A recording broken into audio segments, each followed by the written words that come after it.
Now, how do we know that there's a God? And how do we know that there's a creator that whom should be worshiped? Well, let me give you a proverb. An Arab man came to the Prophet, sallallahu alaihi wasallam, peace and blessing be upon him, and asked him a similar question. An Arab, a Bedouin, because these were simple people, he came to the Prophet sallallahu alaihi wasallam with a question. How do we know that there's a God? Or how do we know that there's a creator whom should be worshipped? Let me tell you what the prophet, that illiterate prophet, that unlettered prophet, that simple man, that messenger and prophet of God, let me tell you what he said. He said, the presence of dung is the evidence that a camel was here. The presence of dung is the evidence that a camel was here. The footprints in the sand is the evidence that a person was here. And the evidence of the earth and all the planets are proof that the same one or some great power has placed them where they are. That's what the prophet said. His proof was good enough for that Arab, and it's good enough for me. Why should we not consider the theories of natural selection or the Big Bang or the concept of perpetual evolution as plausible evidence for the existence of the world or creation or universe? Because none of these theories can deny the fact that macro and micro systems are arranged, fixed, proportioned, measured, determined, limited, synchronized, and given distinct characteristics and parameters that they cannot go beyond or exceed. Secondly, the fact that they have such predictable and recognizable characteristics allow for man to study, reflect, perform research that enables him, that is man, to reach scientific conclusions and apply certain technological instruments that provide benefit or substantiation to the evolution of his social environment. That's the facts. That's why that these concepts of evolution, natural selection, or predetermined evolution are not plausible. The other consideration is that whatever position that you want to arrive at, you or I, concerning a divine creator, an almighty God, one thing is for certain. We cannot deny that all of us exist. Do we exist? If you agree with me that we all exist, that we're all here, I mean, I think everybody believes that we're all here. We're all here.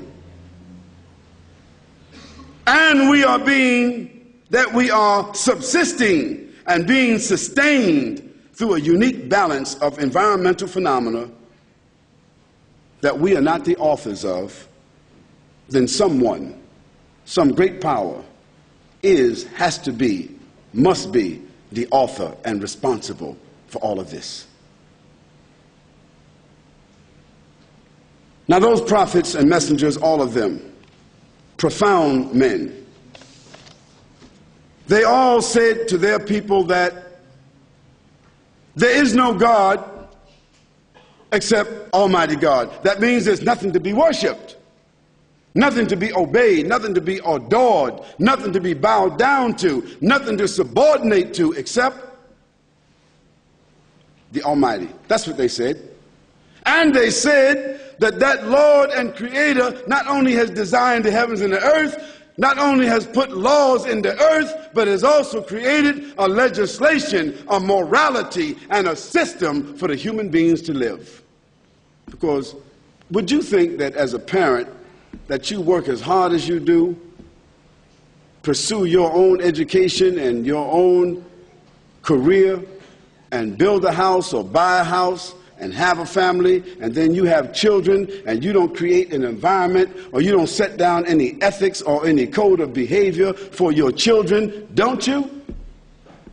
I mean, even though some children think that it should be otherwise, I think most people, most parents feel that they have a right to establish law, principle, ethics, and behavior inside their home. Don't you? Well, do you think that you have more right to establish law and ethics and behavior and a system of what comes and goes in your own home, but that the creator of the heavens and the earth and the environment that you live in, this vast universe that you see and witness and depend upon, that the creator or the benefactor of that would not do the same? Those prophets and messengers said that the Almighty has given to man a system to submit, to surrender, a system by which to recognize God, a system by which to conform to God, a system by which to worship God, and we call that system religion, but that's not a comprehensive word. When we say religion, we think that's something we do on Sunday or Friday or Saturday or sometimes. When we say religion, we think that's something that we do only for God when we get afraid or we get broke or when we get drunk the next day. Oh my God. See, when you say religion, it has a limited preconditioning type of word. But when you say system, now everybody can relate to systems now. If it's only financial system, you can relate to that. System means comprehensive. System means an apparatus, something that functions, that everybody depends upon, something that needs to be maintained, something that is set, something that has a criteria, something that is predictable, something that everybody can look at and function and be a part of. That's a system. Well, all the systems that man, with his mind, has made, don't you think that the Creator would have a system better than that? Man has made a camera. Look at the eye. Man has made a computer. Look at the brain.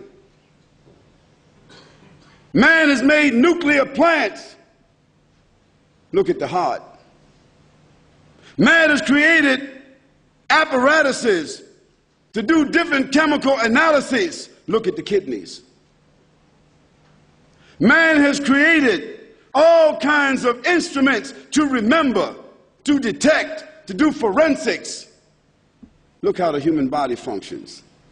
And so, does man think that he can keep records on other men and on the world and maintain historical records? Does man think that he can do all of that, but the one that created him can't keep tracks on him? Does man think that he can be accountable, or that others are accountable to him, that he can govern you men?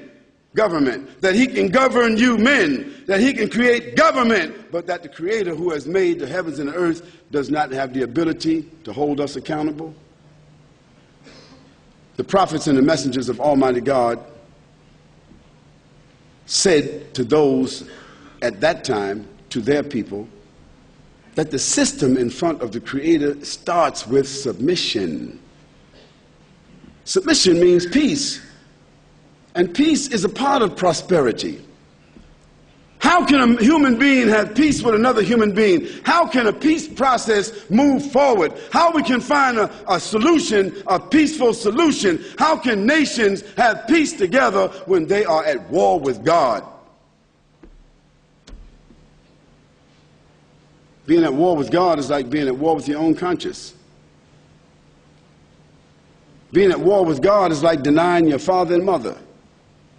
Being at war with God is like denying yourself, telling yourself that you are not who you are. Islam, as a system of faith, is that system that is the natural progression of all the prophets and all their messages and all their behaviors that culminated in the Prophet Muhammad, peace and blessings be upon him, that culminated in this Quran, that culminated in the system which is called Islam. It is a system of morality. It is a system of consciousness. It is a system of discipline. It is a system recognizing laws that regulate human conduct. Islam is a system of social balance. Islam is a system of integration. Islam is a system